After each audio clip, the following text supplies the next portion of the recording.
Part 3. They didn't realize when they fell asleep. The exhaustion of the past days had taken its toll, physically and mentally, and despite their fear, their bodies had given in to the need for rest. They had huddled together in the dim glow of the fire, listening to the wind howl outside, and then the world went quiet. When they finally woke, it was to the first light of dawn creeping through the cracks in the wooden walls.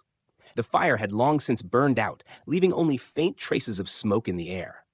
The cabin, which had seemed like a sanctuary the night before, now felt eerie in the light of day. Everything seemed still. Lucy was the first to stir. She blinked, trying to adjust her eyes to the light, feeling disoriented. The silence outside seemed to be thicker than it had ever been. She sat up slowly, wiping the sleep from her eyes and looking around. There was no sign of the creature, no sign of the storm either. It had all just stopped, as if the world had paused. Ben was next. He rubbed his face, still half asleep, and looked around. He wasn't sure if the peaceful morning was a relief or if it made everything feel worse. The terror of the previous night seemed almost like a dream, but he knew it had been real. "Is it over?" he murmured, half to himself. Jacques stirred as well, groaning slightly as he shifted in his spot. He glanced at the other two, his eyes still groggy with sleep, and then stood up to stretch. "We survived the night," he said slowly. His voice was hoarse, but there was a hint of relief in it. "We made it through." They all sat in silence for a moment, taking in the strange quiet of the morning. The storm had passed, and the sun was starting to shine, casting a faint glow through the cracked windows of the cabin. It seemed like everything should be normal again, but none of them felt normal. The terror of the night still hung in the air like an invisible weight. They hadn't seen the creature again, but that didn't mean it wasn't still out there, watching them. "We should leave," Lucy said suddenly, breaking the silence. Her voice was shaky but firm. "We need to get out of here now." Ben nodded in agreement. "We've been here long enough. We can't keep waiting around." But Jacques hesitated. "It could still be out there. We don't know what's waiting for us." Lucy's gaze hardened. "I don't care. I'd rather take my chances out there than stay here." Ben stood up and moved toward the door, cautiously peering outside. He could see the remnants of the snowstorm from the night before, the landscape covered in a blanket of white. It looked peaceful, almost serene, but Ben knew better. They had to leave. As they gathered their things and made their way to the door, a strange sense of dread settled over them. They stepped outside cautiously, scanning the surroundings. The snow crunched underfoot, and the air was cold but fresh. There was no sign of the creature. No tracks in the snow, no sounds, no movement. But none of them were ready to let their guard down just yet. "Stay close," Jacques said, glancing over his shoulder. "We don't know if it's gone for good." They made their way cautiously down the path, their eyes scanning the trees and the mountainside for any sign of movement. They didn't know where they were going, but they couldn't stay in the cabin any longer. The silence was almost oppressive now. The world felt too still, too calm. They walked for hours, the cold air stinging their faces, the weight of what had happened still hanging over them. But as the sun climbed higher in the sky, they began to feel the tiniest bit of hope. Maybe they had escaped.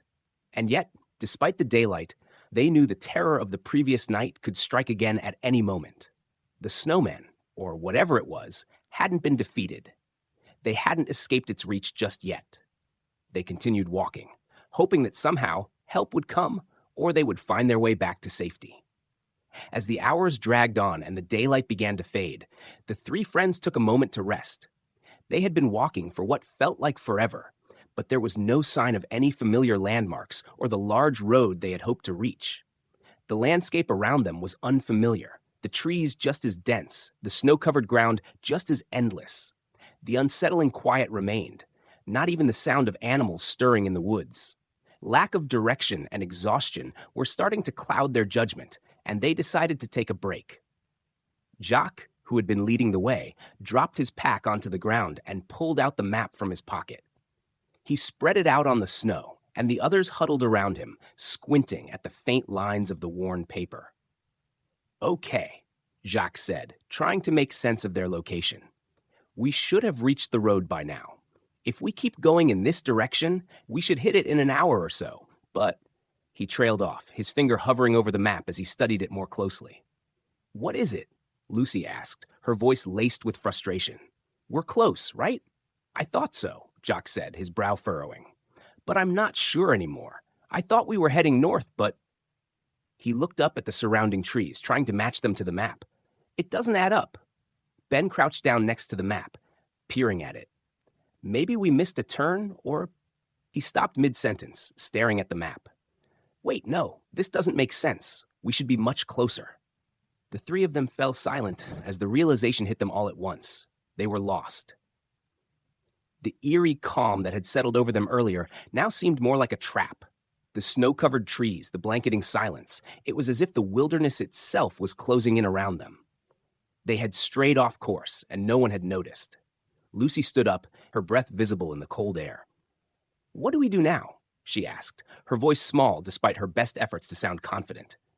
Jock tried to maintain his composure. "We don't panic. We retrace our steps. We backtrack to the last spot we recognized and try again."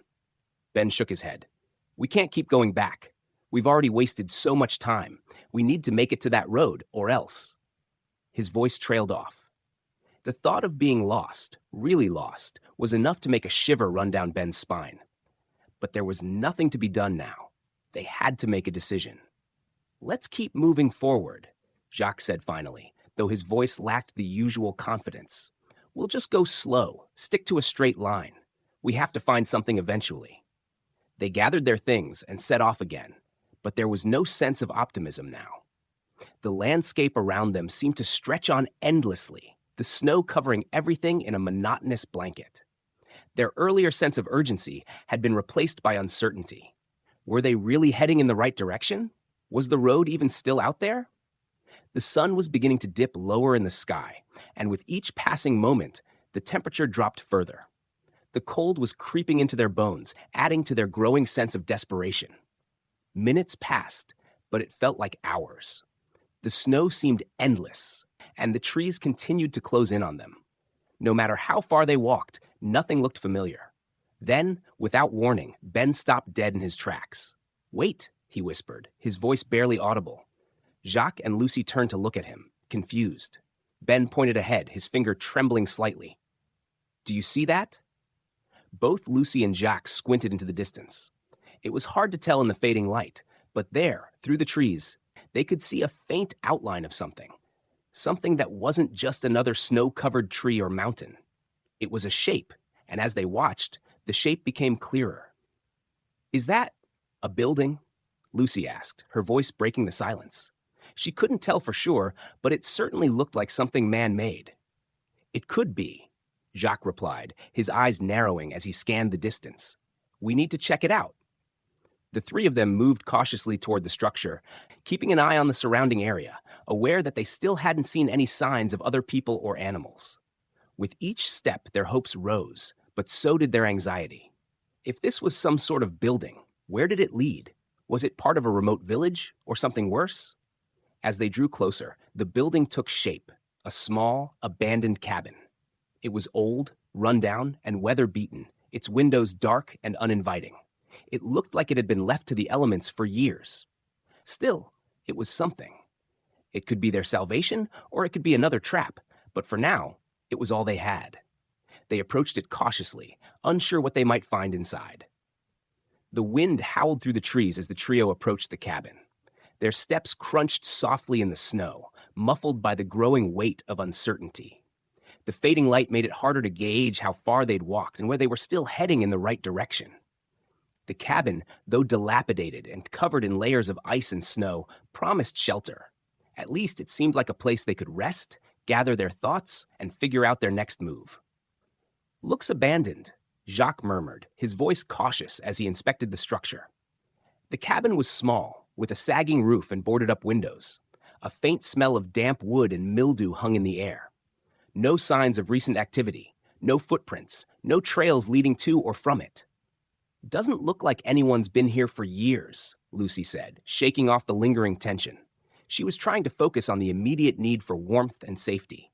"Let's go inside," Ben suggested, pulling at the door handle.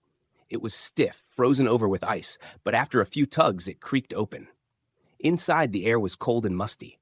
The floor was covered in old dust, and the furniture was rotting and broken.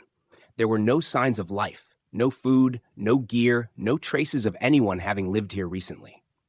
The walls were bare, except for a few faint markings scratched into the wood, some of them too faded to decipher. They closed the door behind them, sealing themselves off from the cold outside. It wasn't much, but it was enough. The shelter would give them time to think and plan. "Should we make a fire?" Lucy asked, her voice trembling slightly with the cold. Jacques nodded. "Yeah, we need to stay warm. We'll have to be careful with what we burn, though."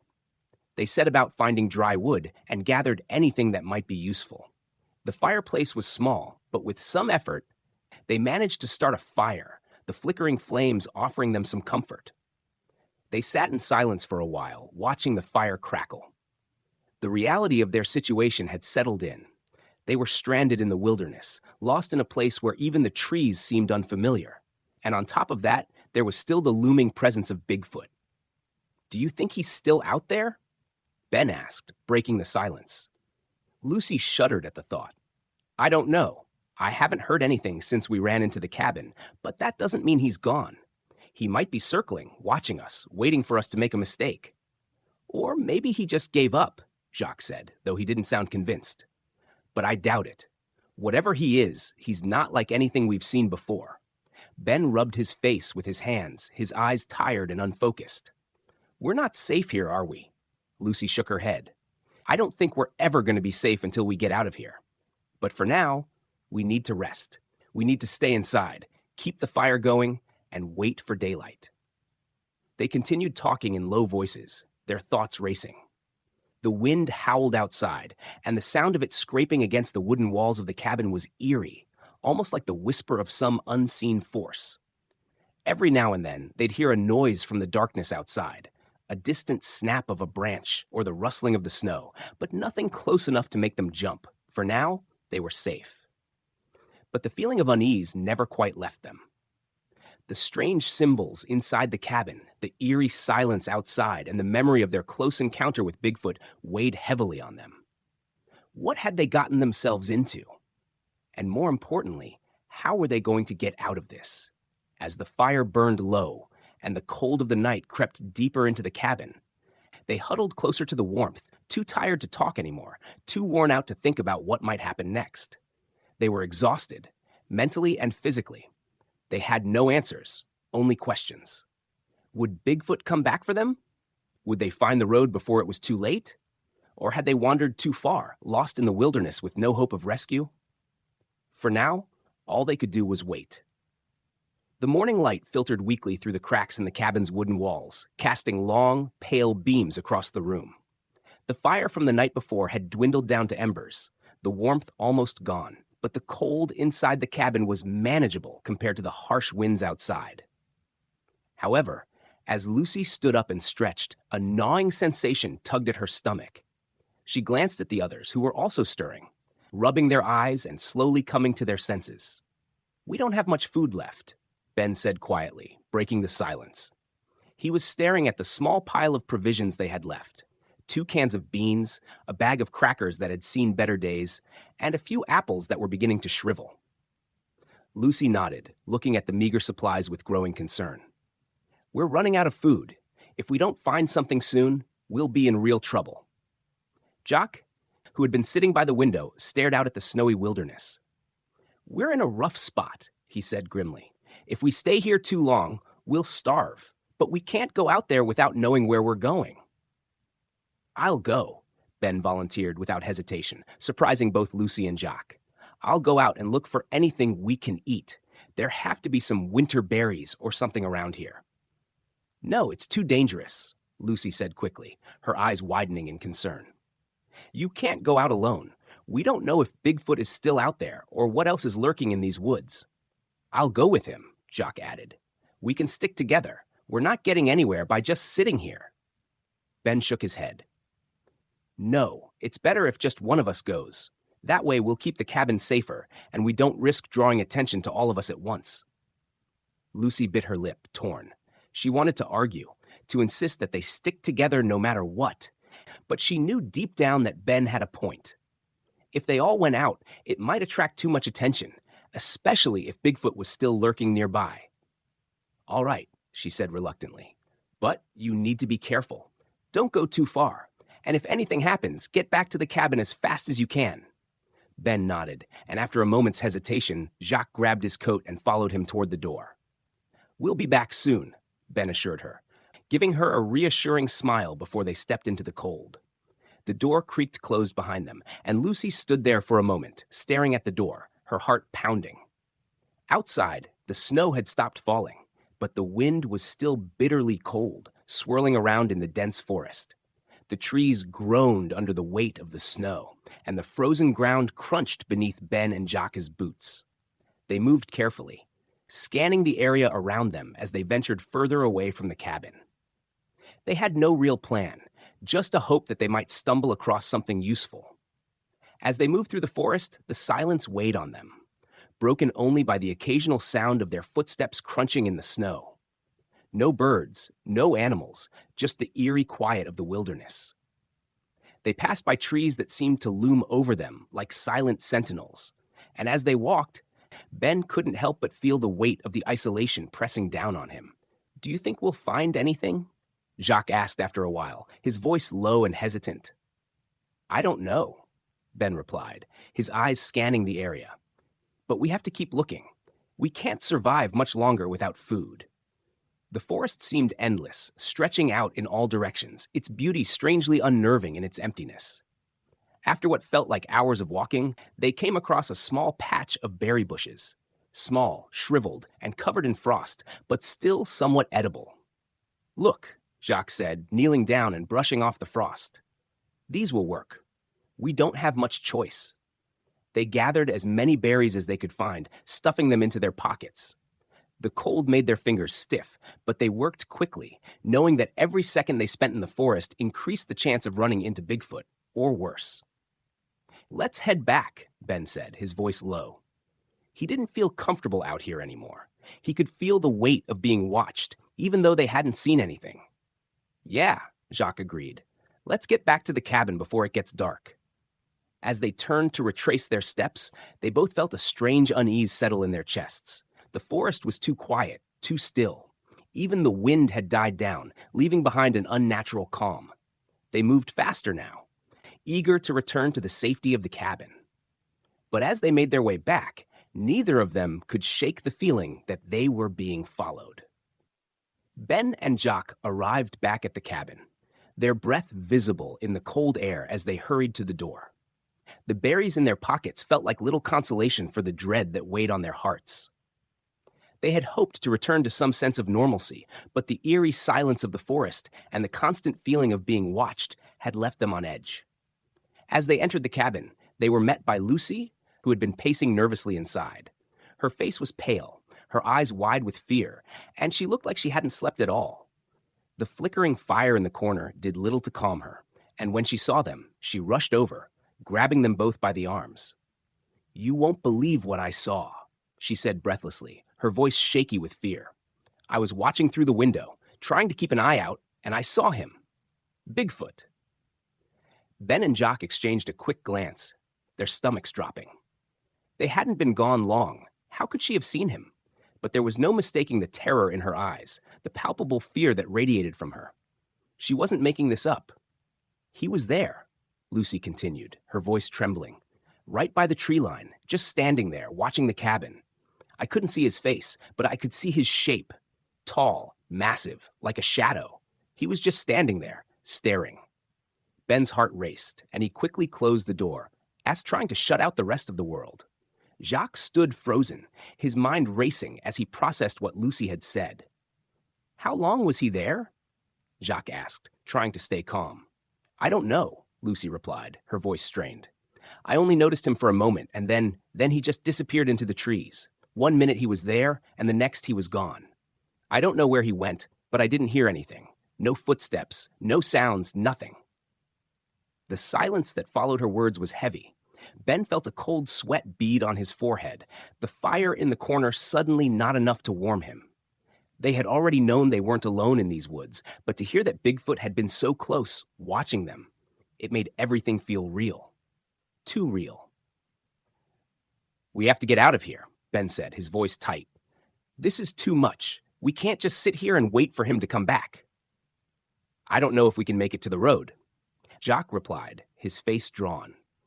"We've already lost so much time, and we're not prepared to go back out there.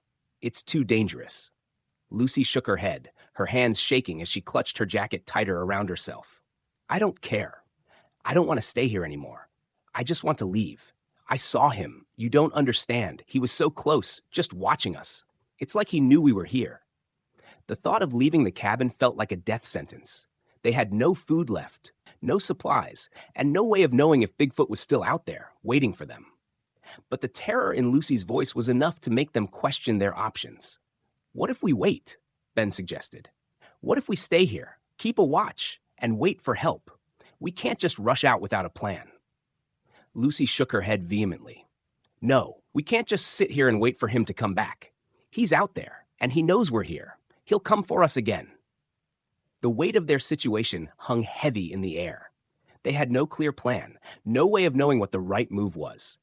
Every option seemed dangerous, every choice leading to another terrifying possibility. For a long moment, none of them spoke, each of them lost in their own thoughts, trying to come to terms with what was happening. But there was one thing they all knew for sure. Bigfoot was real. He was out there, and he was watching them. The silence was broken by the sudden sound of a loud thud outside, followed by a deep, guttural growl that sent a jolt of fear through their spines.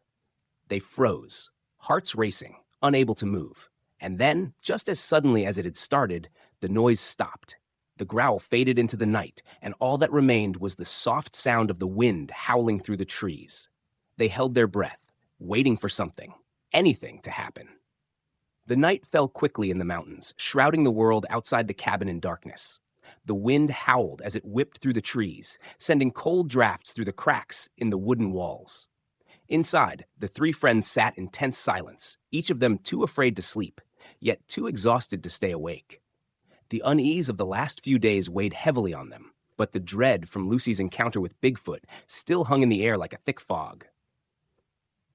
"We need to lock up tight," Ben said, his voice steady but laced with concern.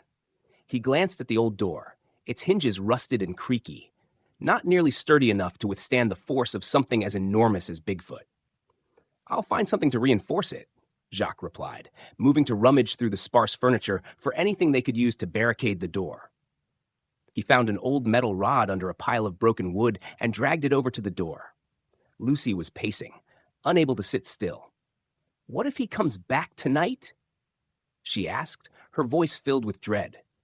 "He won't get in," Ben said, though he wasn't entirely sure. He helped Jacques wedge the metal rod through the door handle and made sure the wooden chairs were stacked against it as well. The door creaked under the pressure, but for the moment, it held. Once they felt the door was as secure as they could make it, the three of them huddled together in the far corner of the cabin. They tried to talk, to distract themselves, but every rustling outside, every crackle of the fire, every gust of wind felt like it could be Bigfoot returning. Finally, exhaustion took over. Lucy curled up in one corner, her eyes heavy with sleep. Ben and Jacques leaned against the wall, their eyes scanning the dark corners of the cabin, waiting for the slightest movement.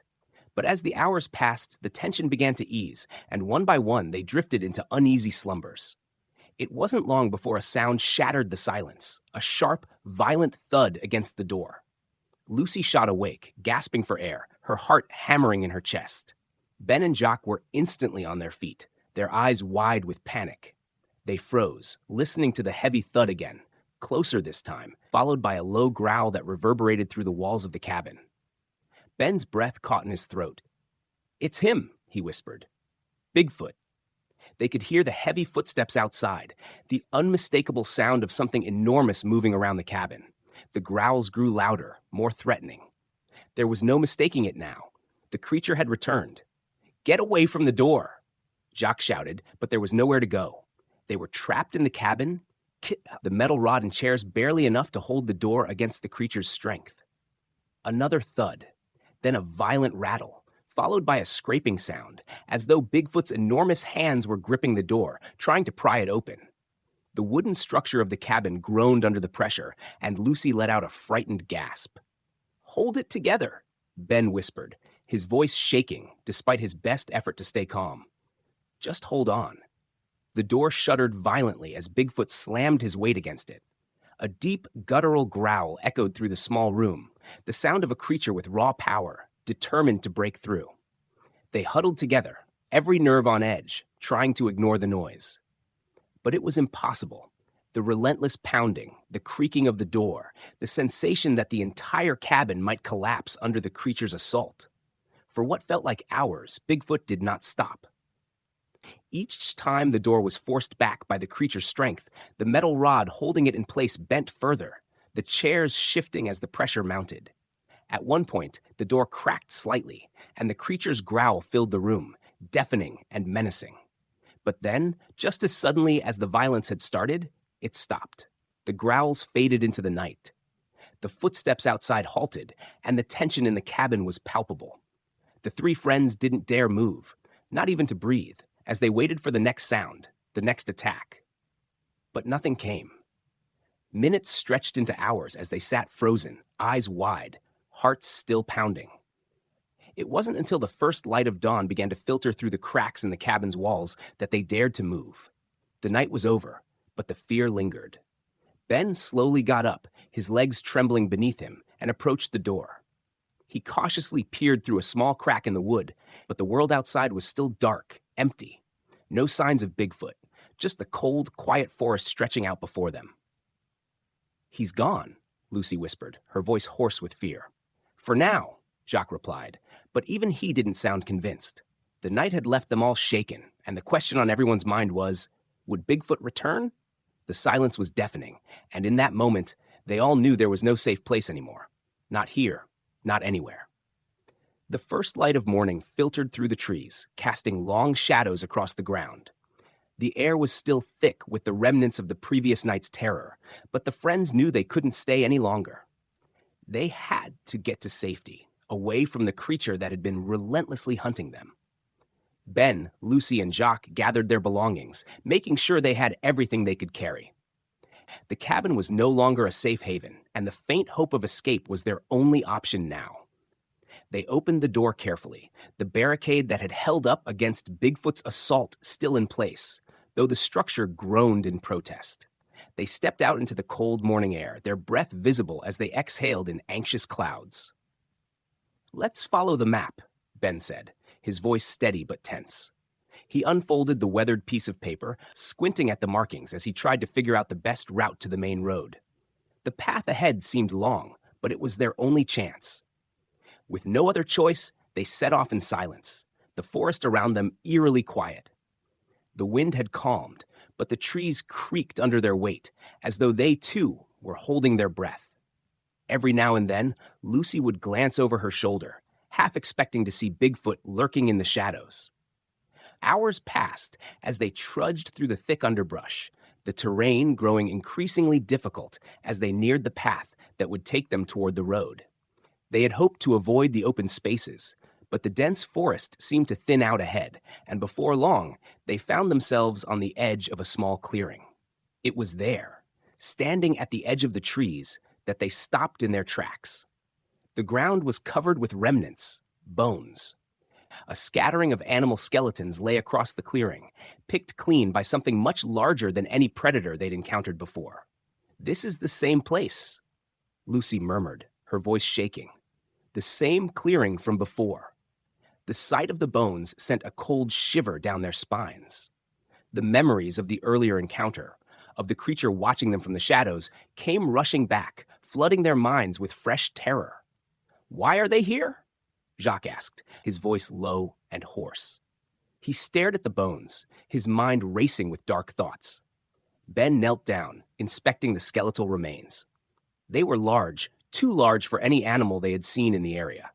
Some of the bones looked as though they had been crushed under immense weight, while others were scattered in a pattern that suggested something had dragged them here. "It's the same thing," he said grimly. "The creature, it leaves its kill here. Maybe it's a warning to anyone who dares come near." "But why here?" Lucy asked, her voice barely above a whisper. "Maybe it's part of its territory," Ben suggested, standing up slowly, wiping the dirt from his hands. It doesn't want anyone crossing its path. They stood there for a long moment, taking in the unsettling sight, feeling as though they had walked into something much larger than themselves, a world ruled by a creature they didn't fully understand, a world they were now trapped in. "We have to keep moving," Jacques said finally, breaking the silence. He turned back toward the path, his resolve hardening. "We can't stop here." Reluctantly, they pushed forward, leaving the clearing behind them. As they walked, the oppressive silence of the forest seemed to close in on them, and the weight of what they had seen followed them like a shadow. Though the forest around them was still, every step they took felt as though they were being watched. The sense of being hunted hadn't dissipated. It had only grown stronger. But they pressed on, determined to reach the road, hoping that, just maybe, they would finally be safe. Yet, as they moved farther from the clearing and deeper into the forest, the feeling of unease only seemed to intensify. They could only hope that the clearing and its bones were the last sign of Bigfoot's territory. And that, maybe, just maybe, they would make it out alive.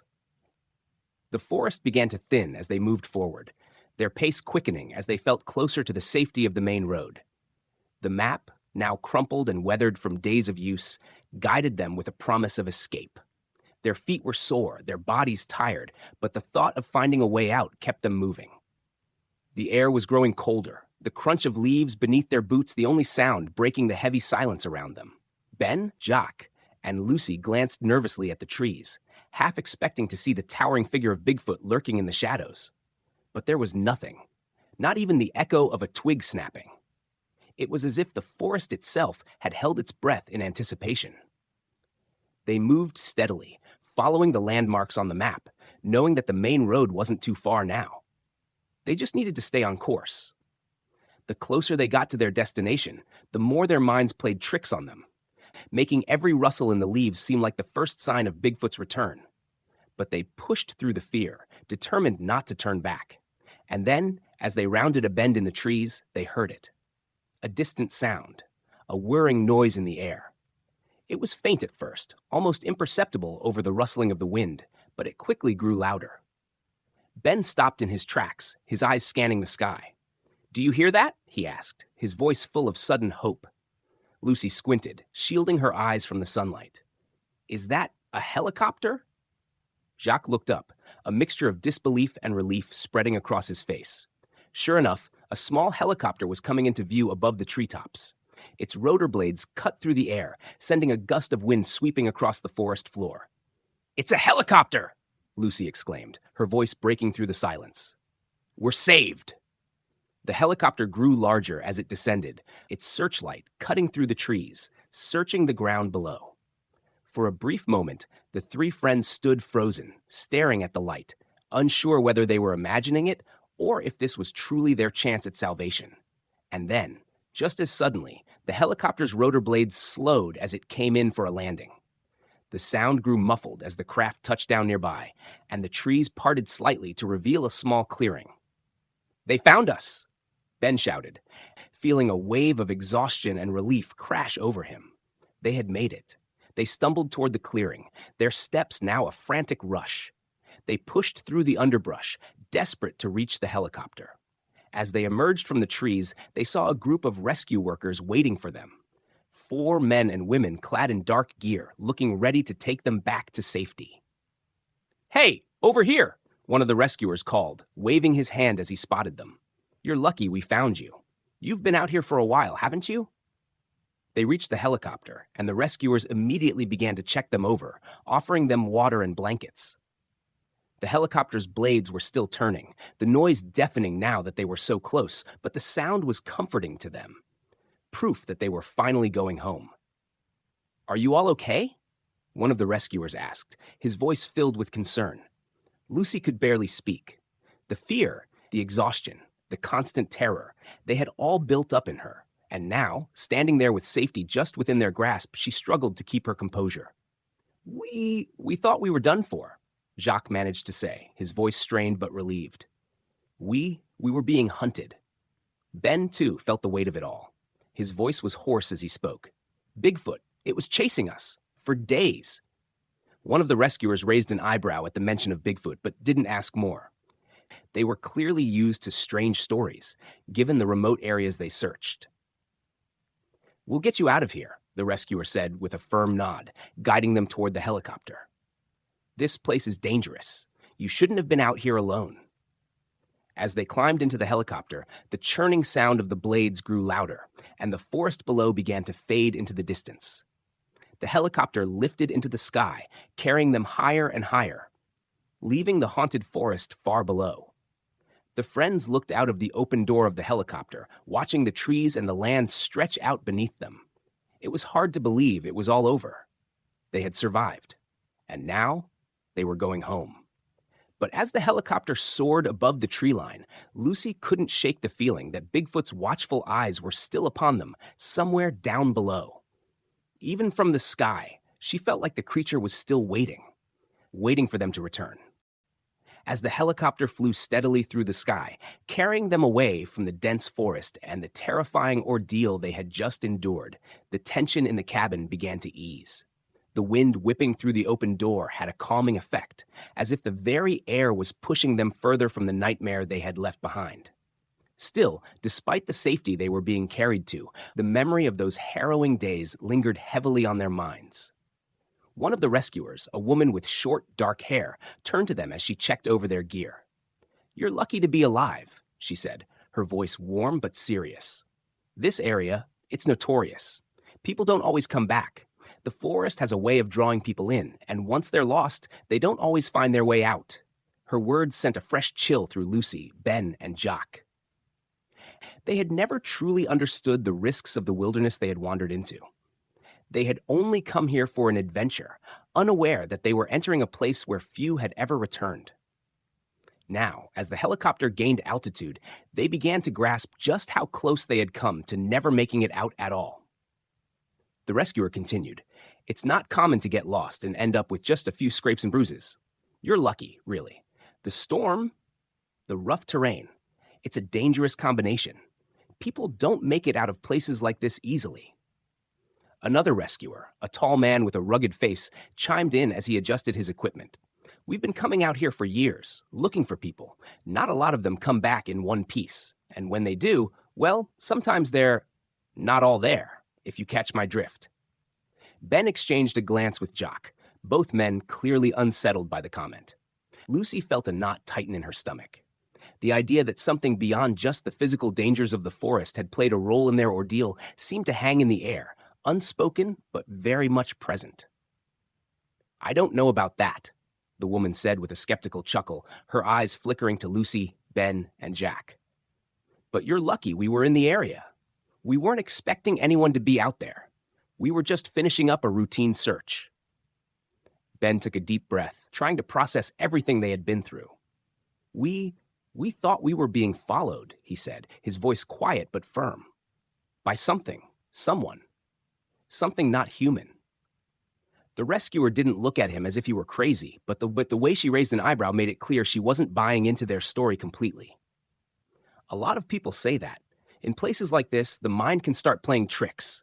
The wind, the trees, everything creaks and groans out there. And if you're tired, you can start seeing things. Shadows, figures, all sorts of things your mind invents to make sense of what's happening." "You don't believe us?" Jacques asked, a hint of frustration in his voice. He looked out the window, watching the landscape blur beneath them. "You didn't see what we saw. That thing, whatever it was real. It was huge. It was watching us." The rescuer shook her head. "I'm not saying it wasn't real, but that there's a lot of folklore around these parts. Bigfoot, the Yeti, the Wendigo. People have been talking about creatures like that for generations. But in my experience, it's just people who get lost and let their fears take over. They see what they expect to see." Lucy, still shaken, turned to the rescuer. "But we heard it. We saw it. The tracks were real, and the growls, they were terrifying. It was real. Bigfoot is real." The woman smiled faintly, as if trying to soothe them. "Well, maybe you just encountered a big bear. Or a moose. The wilderness can play tricks on you. But Bigfoot? That's a stretch." Ben clenched his fists, the frustration mounting. "So you think we're just making it up?" he asked, his voice rising slightly. The rescuer's face softened. I'm not saying that. I'm just saying, in my experience, there's always a logical explanation for what people think they saw. The mind is a powerful thing. Out there, with the isolation and the fear, it's easy to start imagining things. The conversation grew quieter after that. The trio didn't know what to say anymore, each of them processing the events in their own way. The rescue workers didn't believe in Bigfoot, and for a moment, the three friends questioned whether they had really seen the creature at all, or if it had all been some shared hallucination brought on by the fear and stress of their ordeal. But deep down, they knew what they had encountered. They had felt its presence. And no amount of skepticism could erase that truth from their minds. They had survived an encounter with something that was beyond explanation, and no amount of doubt could change what they had lived through. As the helicopter continued its ascent, the rescue team continued to chat amongst themselves. But Lucy, Ben, and Jacques fell into a heavy silence, their thoughts consumed by the images of the towering figure in the woods, the terrifying growls in the night, and the undeniable presence that had stalked them. Whatever the rescuers believed, whatever the world believed, they knew the truth. Bigfoot had been real, and it had hunted them. Upon returning home, Lucy, Ben, and Jack had barely settled back into their lives before the memories of their terrifying encounter began to haunt them again. They couldn't shake the images of the towering creature, the eerie growls, and the oppressive feeling of being watched. Despite the rescue workers' skepticism, they knew what they had seen, and they weren't ready to simply let it go. One evening, as the three of them sat together at Ben's apartment, their curiosity got the better of them. They decided to take to the internet, hoping to find some answers, or at least some validation for what they had experienced. They searched for information on the old ski resort, reading through articles about its history, its closure, and the occasional mention of strange occurrences. But it was on one of the forums dedicated to cryptozoology that they found something that made their blood run cold. It was an old thread dating back several years before their own trip, where users were discussing sightings of a creature similar to what they had encountered. The posts described a huge, human-like figure covered in hair, lurking near the abandoned resort, watching campers and hikers from a distance. One user even mentioned hearing guttural growls in the night, describing the creature's behavior as curious yet menacing. The descriptions were so eerily familiar that they couldn't believe their eyes. The Bigfoot they had seen, its massive frame, its glowing eyes, the growls, it matched the exact accounts posted by these strangers, some of whom had reported similar sightings years earlier. One post stood out in particular. A person named Mountain Watcher had written about an encounter near the same area, describing a creature that fit the exact details of the one they had seen, right down to the dark fur and the way it seemed to follow them. It was unsettling to think that they weren't the only ones who had experienced this terror. But it also gave them a strange sense of solidarity, like they weren't alone in what they had witnessed. As they scrolled through more posts, they saw that many of the older threads had been abandoned. Some people had moved on, others had seemingly disappeared. And yet, the stories about Bigfoot and the abandoned ski resort kept cropping up. It seemed as though there was an unspoken understanding that something, perhaps something far beyond their comprehension, was tied to that place. They didn't know what to make of it all. Part of them still hoped there was an explanation, a natural explanation for everything they had experienced. But deep down, they knew that what they had encountered in the woods that night had been real. As they closed their laptops, the three friends sat in silence, each of them processing the information in their own way. The creature they had seen, Bigfoot, was no longer just a myth or a piece of folklore. It was something that they had encountered in the flesh. It's something that had stalked them, threatened them, and watched them from the shadows. And the worst part? It seemed like they weren't the first to cross paths with it. And as the years passed, they would likely never be the last. The truth was out there, buried in the forgotten corners of the internet, in the stories of people just like them who had dared to venture into the unknown. But for Lucy, Ben, and Jacques, the truth would always stay with them, in their memories, in their nightmares, and in the knowledge that they had survived an encounter with something beyond human understanding. The mystery of the old ski resort, of Bigfoot, and of the wild, untamed woods would linger in their minds forever. And so they closed the forum, knowing that some stories, no matter how unbelievable, were more than just tales. They were warnings. The end. Subscribe to the channel if you want more stories.